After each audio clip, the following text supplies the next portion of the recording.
네, 안녕하세요. 유한타증권 이승우입니다. 네, 오늘 SK스퀘어 리포트 잘 봤습니다.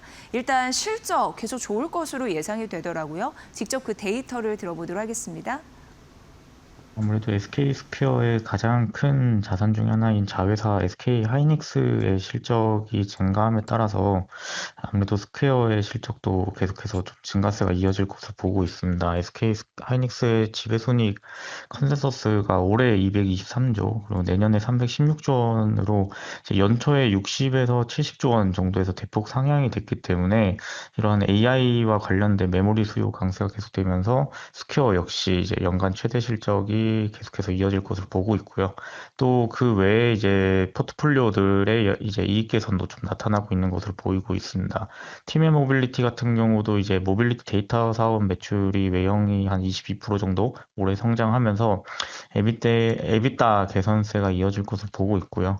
SK 쉴더스도 이제 물리와 사이버 보안 모두 성장을 하면서 매출의 성장과 함께 에비타 역시 좀 성장할 것으로 보고 있습니다. 네, SK스퀘어는 아무래도 SK 하이닉스가 잘 가다 보니까 긍정적인 패턴을 따라가게 되는데 순이익 증가에 대한 모멘텀 받아가고요. 사실 SK스퀘어는 주주 환원 정책에 대한 모멘텀도 강력하게 부각이 되고 있는 시점인 듯합니다. 어떠한 또 추가적인 상승 모멘텀이 있을지 목표 주가 상향에 대한 근거까지 알려주세요. SK 스퀘어가 설립 이후에 이제 주주 환원이라고 한다면은 자사주 매입 소각만 실시를 해왔는데 올해부터는 자사주 매입 소각과 함께 현금 배당도 같이 실시를 하고 있습니다. 지난 4월에는 이제 총 2천억 규모의 중간 배당을 결정을 했고요. 지난달 5월 13일까지는 자사주 매입을 400억 원 정도 완료를 했습니다. 올해 전체 자사주 매입 계획이 1,100억 원 정도 되기 때문에 여전히 700억 원 정도 추가로 매입을 할 예정이고 또 한 가지는 SK 하이닉스가 이제 실적이 상당히 큰 폭으로 증가를 하고 있기 때문에 여기서 배당되는 배당금 수익까지 감안을 한다면은 연간 주주 환원 규모 자체는 추가적으로 좀 확대될 가능성이 높다라고 생각을 하고 있고요.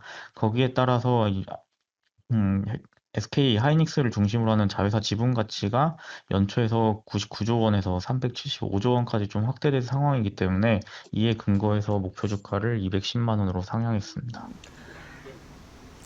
네, 현금 배당도 시작을 했다라는 데에서 의미를 찾아볼 수 있을 것 같습니다. 주주 환원에 대한 의지를 읽을 수 있었고요. SK 하이닉스 덕에 또 한 번 웃게 될 수 있는 SK 스퀘어 오늘 빠지고 있지만 목표 주가 상향된 210만 원짜리 나왔다라는 점 말씀드립니다. 유한타증권의 이승웅 연구원님 잘 들었습니다. 고맙습니다. 네, 감사합니다. 네. 오늘 이렇게 떨어질 때 비중 확대에 대한 의견 나오고 있는 상황인데요. 여러분들도 그 펀더멘트로 훼손되지 않았는지 이런 증권사 연구원들의 의견 굉장히 중요한데 저희가 지속적으로 발빠르게 전해드리도록 하겠습니다. 자, 어제 저희가 또 이 수출 속보를 좀 전해드린 기억이 나는데요. 그걸 다시 한번 이렇게 되짚어 보면서 상징적인 그 부분을 찾아냈더라고요. 그래서 IM증권의 리포트를 찾아봤습니다.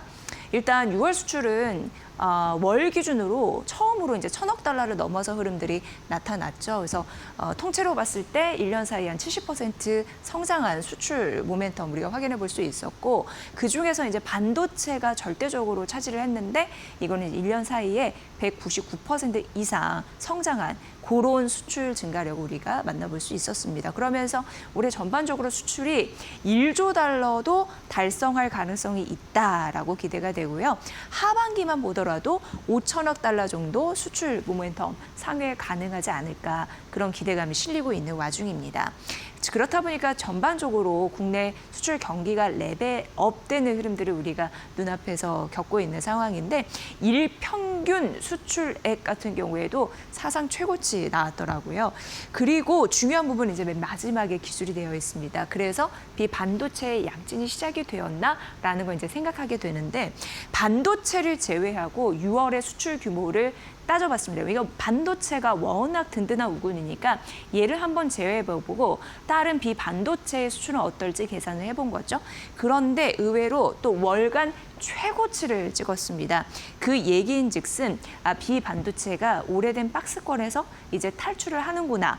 그러니까 우리나라는 반도체에 극심하게 양극화되어 있는 흐름들이 있었는데 이제 반도체와 비반도체의 극심한 양극단의 이 간극이 조금씩 좁혀지고 있구나를 사실 6월 수출 데이터에서 확인할 수 있었다고 합니다. 그러니까 이런 모멘텀이 있었다라는 거 리포트에 기술되어 있으니까 비반도체 약진도 시작이 되고 있구나라는 걸 느낄 수 있는 데이터였죠. 여러분도 참고해 보시길 바랍니다.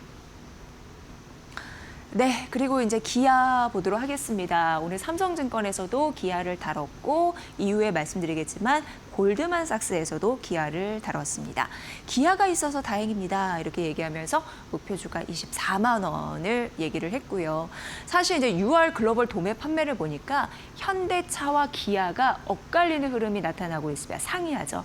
현대차는 1년 사이에 마이너스 5.9% 오히려 떨어졌는데 기아가 잘 방어를 해줍니다. 9.5%. 현대차가 좀 부진한 이유는 있더라고요. 왜냐하면 내수와 미국 쪽에 판매가 부진했는데 영업일수 굉장히 많이 따지잖아요. 사업할 때. 영업일수가 1일 더 늘었는데도 불구하고 현대차는 내수와 미국의 판매가 좀 부진하기 때문에 이런 결과가 있었는데 그걸 상쇄해 줄 수 있는 게 기아. 그래서 제목도 기아가 있어서 너가 있어서 다행이다. 이렇게 지어봤습니다.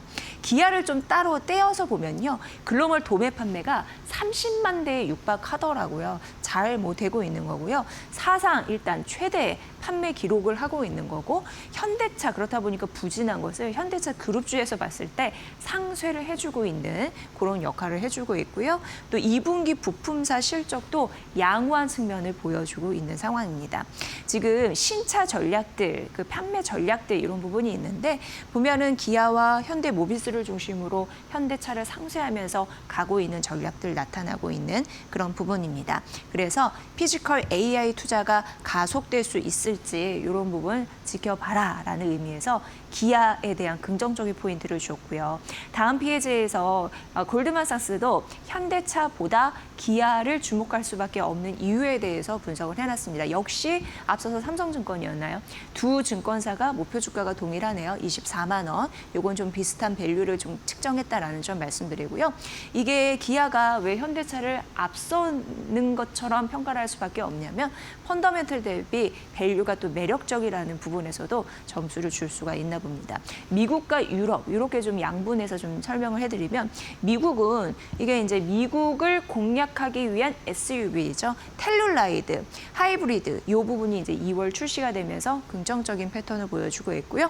이제 5월부터는 내연기관의 버전도 추월할 것이다라는 기대감 있습니다. 유럽 같은 경우에는 또 미국과 달리 미국은 이제 전기차 쪽에 좀 후퇴하는 흐름들이 있지만 이것도 이제 언젠가 또 반등하겠지만 어쨌든 유럽은 전기차 전환 수혜 그러니까 이쪽에 좀 가속화되잖아요. 시장의 분위기가 그걸 좀 받아갈 수 있다라고 봤고 EV2부터 EV9까지 이렇게 좀 이게 제품이 나열돼 있는데 폭넓은 배터리 전기차 포트를 활용 가능하다라는 부분에서 기아 긍정적이라고 합니다.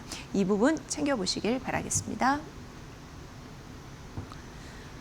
네, 그리고 이제 네이버 슬슬 좀 봐야 될 때인가라는 생각을 하게 됩니다. 이번은 거짓말이 아니겠지. 항상 이게 눈여겨보게 되는 네이버인데요. 하나증권에서 근데 이 이슈를 한번 지켜보면은 좋을 것 같아서 제가 또 끄집어 봤습니다.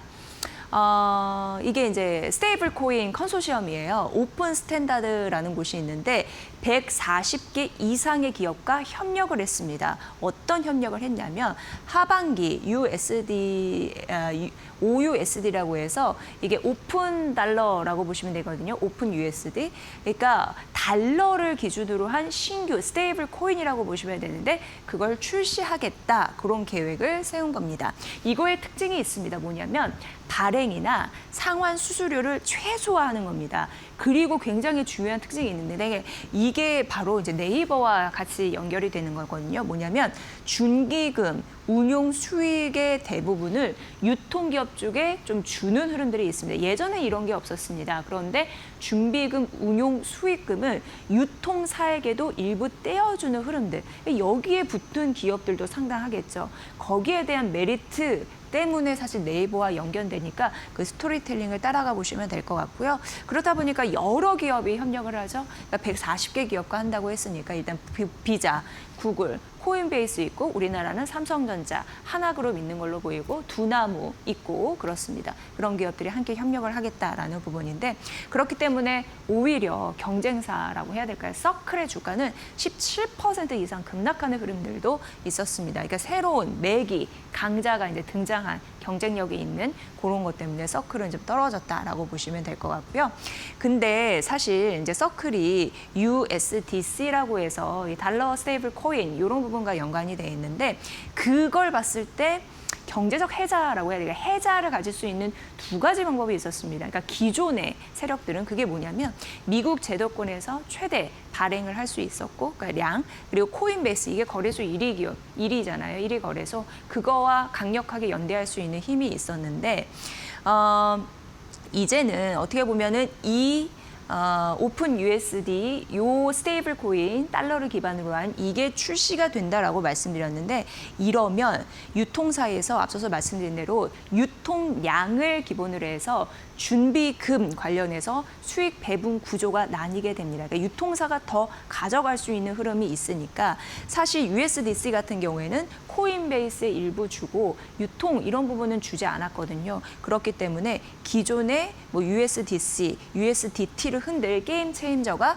이렇게 나타났다라고 보시면 이해가 잘 되실 것 같습니다.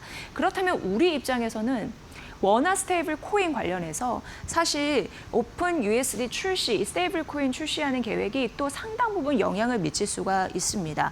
우리나라 역시 컨소시엄을 중심으로 발행할 계획을 갖고 있는 상황인데 그러다 보니까 이제는 발행이 문제가 아니라 유통을 할 수 있는 기업을 중심으로 메리트, 매력을 가져갈 수 있다라는 데에서 투자 포인트를 챙겨보시면 될 것 같습니다. 그러니까 유통에 대한 경쟁력을 가지고 있는 그런 기업을 고르는 게 관건이겠죠. 자, 네이버와 두나무가 이제 9월 30일 합병 예정입니다.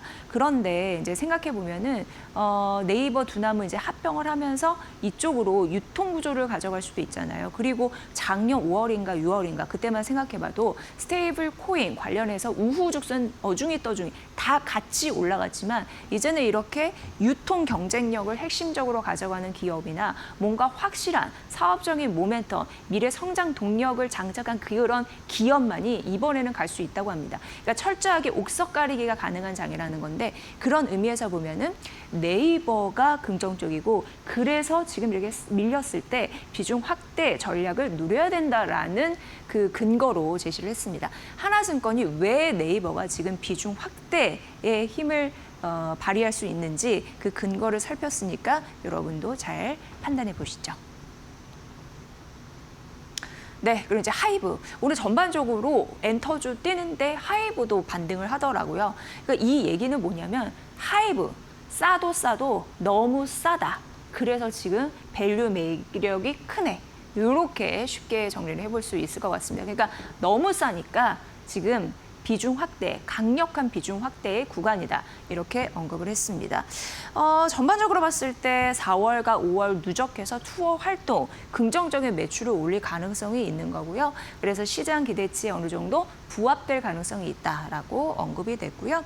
뭐 BTS도 역사적인 월드 투어 진행을 하고 있고 거기에서 사실 하이브가 이제 밀린 이유가 있었습니다. 왜냐하면 역대 실적을 낼 것이라는 가능성이 이미 주가에 선 반영 그때 됐었고 그리고 형만한 아우 없다. 그거 외에 뭐가 더 있나? 이런 것 때문에 주가가 40에서 50% 밀린 흐름들이 있었는데 그러다 보니까 지금 너무 많이 떨어져서 밸류 매력이 생겼다라는 얘기고요. 5세대 성장, 뭐 세븐틴 군대 이슈도 이제 2분기에 8명이 활동 가능한 그런 미래 청사진을 보일 수 있다고 하니까 이런 부분도 어느 정도 우려가 마무리되고 있는 그런 상황입니다. 2분기 영업이익은 하이브와 SM은 시장 컨센서스를 부합할 것으로 예상이 되고 JYP와 YG 엔터테인먼트는 떨어질 것이다 이렇게 예상되는데 좀 엇갈리죠. 일단 SM 같은 경우에는 컨센에 부합할 거라고 말씀드렸는데 라이즈 에스파 컴백 이런 이슈 있고요. JYP, YG 같은 경우에는 시장 컨센서스 밑돌 가능성이 있는데요. 어쨌든 JYP도 스트레이키즈 컴백이 8월이고 대규모 투어 앞두고 있는 상황이고요. YG는 빅뱅 20주년 투어 이런 부분 이슈 있고요. 신인 남자 전자그룹 대비도 앞두고 있다고 합니다. 어쨌든 이런 모멘텀은 가지고 있고 그리고 하이브는 역사적 저점에다 앞으로 긍정적인 실적이 나올 가능성이 이미 예견된 바 주가가 얼마나 반등할 수 있는지 그 여력을 잘 계산해 보시길 바라겠습니다. 오늘 하이브까지 만나봤습니다.